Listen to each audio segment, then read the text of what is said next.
For our next speaker, I'm super excited to introduce Professor Richard Burt from Northwestern. He's a pioneer in hematopoietic stem cell medicine, which he applied for autoimmune conditions, first in the world. He is also recognized as one of the top 50 people improving humanity by Scientific American and a Fulbright scholar. He's going to tell us about his amazing work, and I'm excited to present you, Professor Richard Burt.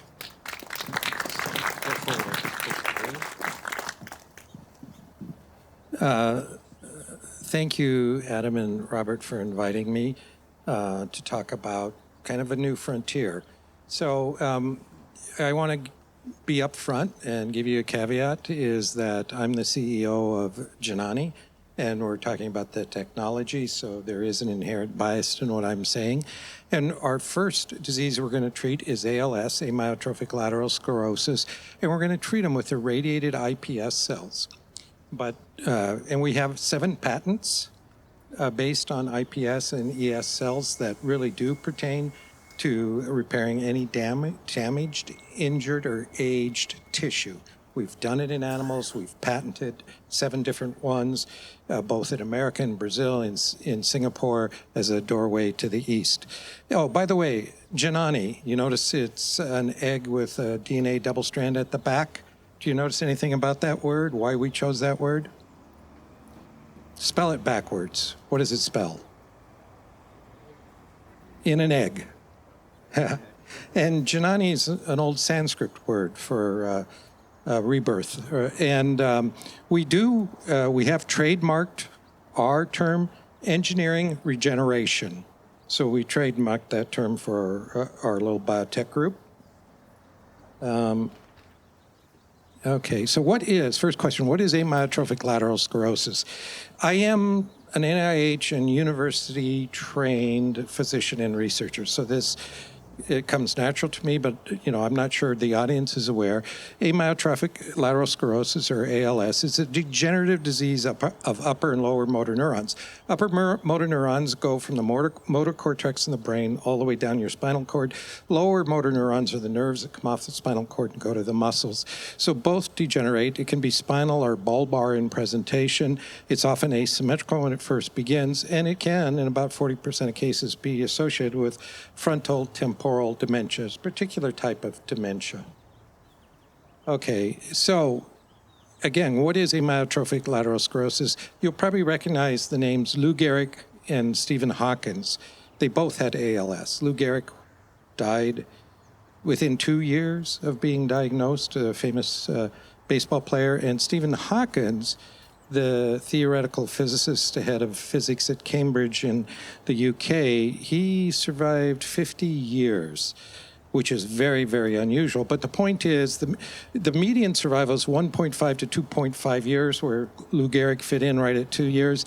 The suicide rate is very high because there's no effective therapy. In the last 6 to 8 months of your life, you have a feeding tube and a tracheostomy to be able to breathe, and then a ventilator. So there is a high suicide rate while a patient can still take their life. The mean age of onset is about 64 years, but it definitely occurs in juveniles, teenagers, and young adults. Its progression varies, as I showed, between Stephen Hawkins and Lou Gehrig. So doing a big trial for survival, which would be the most important endpoint, you're going to have to do a lot of patients, except for any given patient, the rate of decline is consistent for that patient. So the neurologic decline, which you can determine by the ALS functional rating score, is consistent or linear over time. So you can do like a 3-month lead-in looking at how that score changes every month. It's going to predict how it will do your treatment and see if it changes. All right, the genetics of ALS. It's not an autoimmune disease, it's a genetic disorder. There are over 30 different genes that have been identified to cause ALS. It can be familial, that's about 15% of the cases. If you have a family member who got it and you carry that gene, you're going to get it. A lot of people don't even want to be tested because, they then have to really worry because there's no effective therapy. But anyway, about 85% of the cases, there's no family history. And despite they've identified 30 different genes that are involved in this, the most common being C9 ORF72 there, this one, that stands for chromosome 9 open reading frame 72. That's the most common one, but that still is a rare subset of cases. Most cases, 85%, we still don't know the genetic defect that causes this problem. And why do these different genes, just one of them, cause it?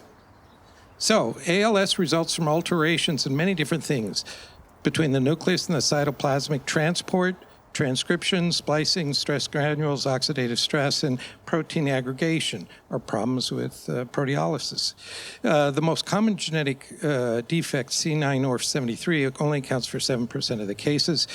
A specific tag therapy appears to will target only a small number of patients. That's what everybody in ALS is trying to do.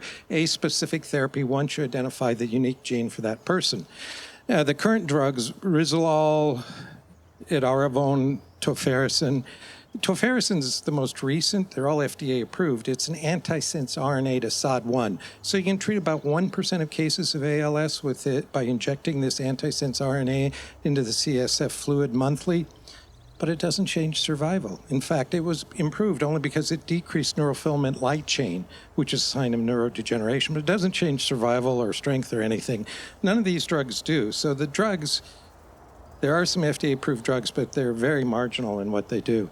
So why don't current drug or cell therapies? There's a variety of cell therapies that have been tried: bone marrow mononuclear cells, mesenchymal stem cells, fetal neural stem cells, so forth. I know all that data, but we don't have time to talk about it. But they basically do the same things as drug, a very marginal short-term effect.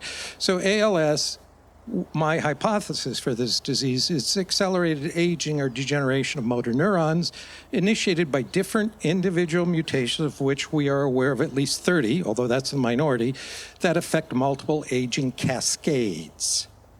Okay? So our focus is to reverse aging, as you can see in our name and our logo, engineering regeneration. So that brings us to the next question. That was ALS. What are stem cells? So by definition, a stem cell is capable of reproducing itself, making another stem cell, while at the same time becoming a differentiated cell in an organ or tissue, such as a cardiomyocyte or a neuron or a skin cell, whatever. So there's adult stem cells. Umbilical cord is an adult stem cell. But adult stem cells that exist in you right here to keep you alive are in individual tissues or organs that can be unipotent, like a skin stem cell or a muscle stem cell called a satellite cell that replenish your skin while you're sitting here. Millions, hundreds of millions of skin cells are being replenished every single day. So it can be multipotent. That is a hematopoietic stem cell that forms lymphocytes, macrophages, red blood cells, platelets. Those are turning over in hundreds of millions all the time from your stem cell compartment that you're born with. Neurostem cells, liver stem cells, mesenchymal stem cells that form bone or cartilage. Those we can all get and work with. It's hard to get the neural stem cell in a living organism, obviously. The others are, especially hematopoietic mesenchymal, are easy to get, and that's why there's trials with them. There's another type of stem cell, totally different. That's pluripotent stem cell. And that stem cell can form every organ in your body. It's not limited to a particular organ or tissue. Form every organ you have, okay? That's the advantage of it. And there's two types. There's embryonic, that you get from an embryo, a pre-implantation blastocyst, if you will, or you can genetically reprogram any cell. We can take a cell directly from you and genetically reprogram it to the pluripotent or embryonic state, okay? Now, normally, this pluripotent stem cell occurs right after fertilization, and it only exists for about 5 to 7 days during this blastocyst stage when you're a microscopic ball that can only be seen under a microscope. You float through or you're pushed by cilia through the fallopian tube after the fertilization down into the uterus, and as soon as that blastocyst implants in the uterine wall, it's about 5 to 7 days later, it's now an embryo. It's not a pre-implantation embryo or a blast. It's an embryo. The outer ball of cells becomes the placenta. The inner ball or the embryonic stem cells become every organ in your body, but they immediately start differentiating, and at that point, they're gone. You never see them again. There's a reason for that. They're extremely powerful, but they can be dangerous if they're not controlled. So, do stem cells age? Since this is about longevity, do stem cells age? We obviously are sitting here and we're helping repair and regenerate tissue, epithelial tissue that's in our gut constantly being replaced, our blood, our skin, so forth, our hair. So do stem cells age? And the answer is yes. They become exhausted when we try to grow them outside the body. About 15 to 30 passages, they die. They degenerate. They get old. They're no longer functional, just like us. What about pluripotent stem cells? They do not age. So when we're talking about aging, you need a tool to study it. The pluripotent stem cell is that tool, and that's what we've been working with. It gives us an opportunity to look into a cell that never ages. So we can pass a pluripotent stem cell in the lab for years, and it doesn't age. How do we know it doesn't age? Because we can take it and start differentiation, and as soon as we do that we can send it down a track to be a neuron or a skin cell or whatever, it starts to age.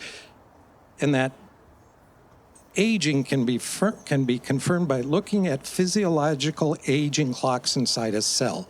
So a cell's aging clock is not the same as a chronologic clock on the wall. It's different. It's why you can see a 70-year-old that looks 50 or a 50-year-old that looks 80. Their aging clocks are different. It's why progeria at 16 looks like they're 65. The physiologic cellular aging is different. It's very important to know that. And that aging clock is shut off in a pluripotent cell. It doesn't start until it differentiates. And that's what happens in vivo in your body when it implants in the uterus, and that's what happens in the lab. But we can hold it in that pluripotent state for years and have a renewable source and study that aging clock. That's the power. We have a tool to look at aging, and I'll talk about that in a minute. So basically, there's two types of pluripotent cells. They have that pluripotent transcriptome that keeps them from aging. They look a particular way under the microscope as well. I didn't bring a picture of them. But one of them, there's ethical concerns. And this is the natural way right here on this side, where this is the blastocyst. These outer cells become the placenta. And these inner cells will become every organ in your body. As soon as they implant in the uterus, they start differentiation. They're lost forever. You can take them, isolate them, grow them, and keep them in that state eternally, and they're not aging. Or this is another way of doing it, induced pluripotent stem cells, IPS, where we can take any cell, like a fibroblast or an adult stem cell. It doesn't have to be a stem cell. It can be a fibroblast or a skin cell or whatever, and genetically reprogram it. Here's the cocktail that was determined by Nobel laureate Yamanaka that you can use to reprogram these cells back into pluripotent embryonic stem cells, and you can do it on your own cells or on someone else, so allogeneic or autologous. There is a trace marker of them in the cell they originated from, but they're virtually the same. You can differentiate them into any type of organ system.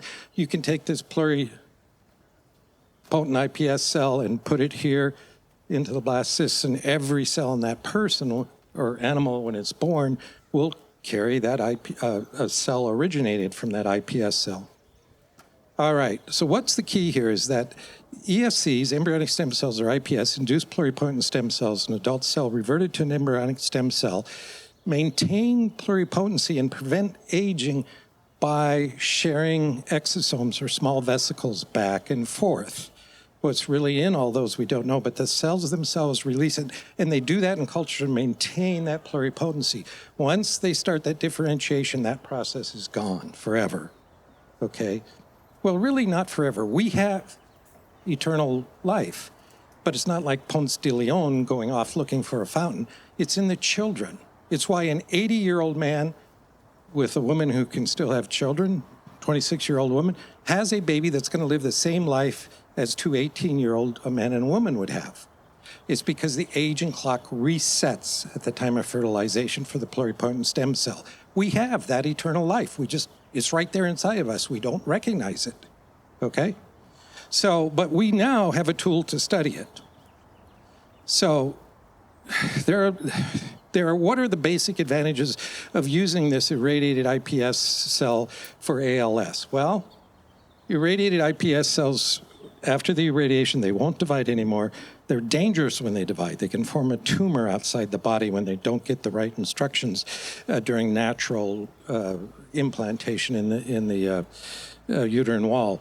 But they're viable for about 6 days, and they continuously release these regenerating vesicles. And ALS is not just a defect of neurons, it's a defect of the entire CNS microenvironment, the neurons, oligodendrocytes, the astrocytes, and microglia. There's plenty of publications out there showing that. So you can't just target the neuron, you have to do the whole CNS microenvironment, which we can do with these cells. Now, what are these cells? How do they work? Well, one of the things they do is when we look at tissue that we've treated, we have a massive explosion of over 539 different genes, either upregulated or downregulated, compared to treatment with like a mesenchymal stem cell, an adult stem cell. They markedly change. They increase metabolic pathways, these cells. They decrease inflammation, and they alter the cellular physiologic aging clock. They partially reset aging in the tissue that you're treating. So here's some of the top 20 most upregulated signaling pathways. They're called GO for gene ontogeny pathways. In this case, we use human embryonic stem cells treating infarcted heart tissue, but we've done mouse rhesus, monkey embryonic stem cells, and iPS cells, and it's all the same. So you can see all these upregulated pathways have to do with turning on metabolism, regenerating a cell. Then there's a whole bunch of downregulated pathways. They're all inflammatory. It shuts off inflammation, turns on regeneration. All good for any type of damage, but it goes further. What we found, we've got over 40 genes involved in epigenetics. What is epigenetics? Epi is Greek for above, so gene, above the genes. And this epigenetics control gene regulation and function, and it's controlled by methylation of DNA as well as a variety of changes in the histones. So what you have, this is your DNA, and these are the histones that they wrap around. These are proteins. And you can see there are areas where there's methylation, acetylation, ubiquination, phosphorylation that are different between pluripotent cells. And once you start differentiation or aging or becoming an adult cell, doesn't matter if you're an adult stem cell, you've already changed. You're in the aging process or pathway. But these genes help reverse that at least partially in any damaged tissue. So what have we shown in preclinical animal work, for which we have 7 different patents? We've had no tumors in these animals. We've been able to repair ischemic applications like acute myocardial infarct, leg ischemia, radiation injury, wounds, which would be a big thing for the Department of Defense, as well as anybody who is a motor vehicle accident or knife stabbing or gunshot wound or whatever. Neurological application, we make animals smarter.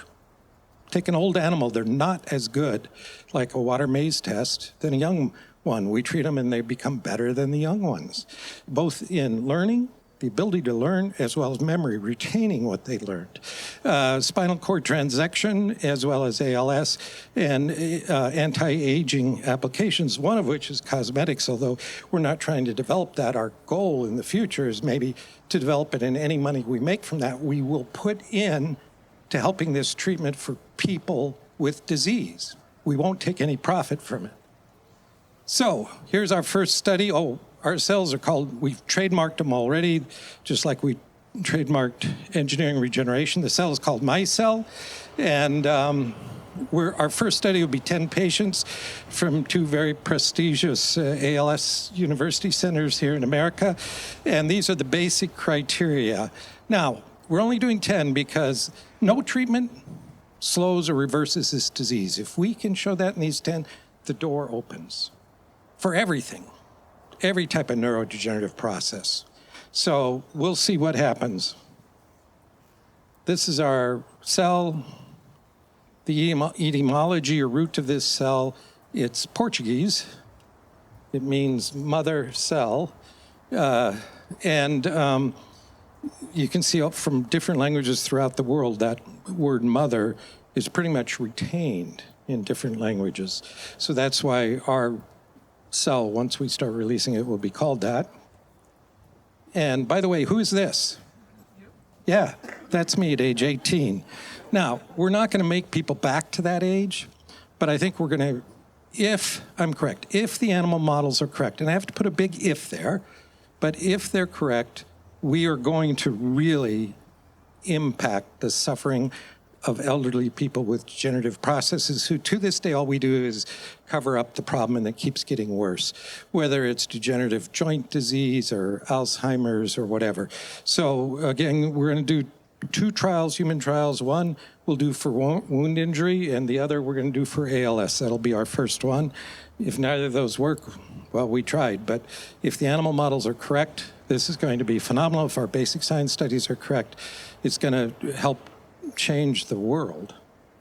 All right, so I want to bring your attention to this. I wrote this book. What I'm known for is I started hematopoietic stem cell, your blood stem cell or immune cell transplant for autoimmune diseases like multiple sclerosis, systemic sclerosis. It works terrifically well. And so I wrote this book, Everyday Miracles. It's kind of like kitchen soup for the soul.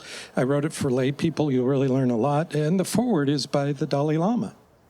And then I wrote this book because I think it's really important to Kill Switch, the history of viruses, their impact on humanity, and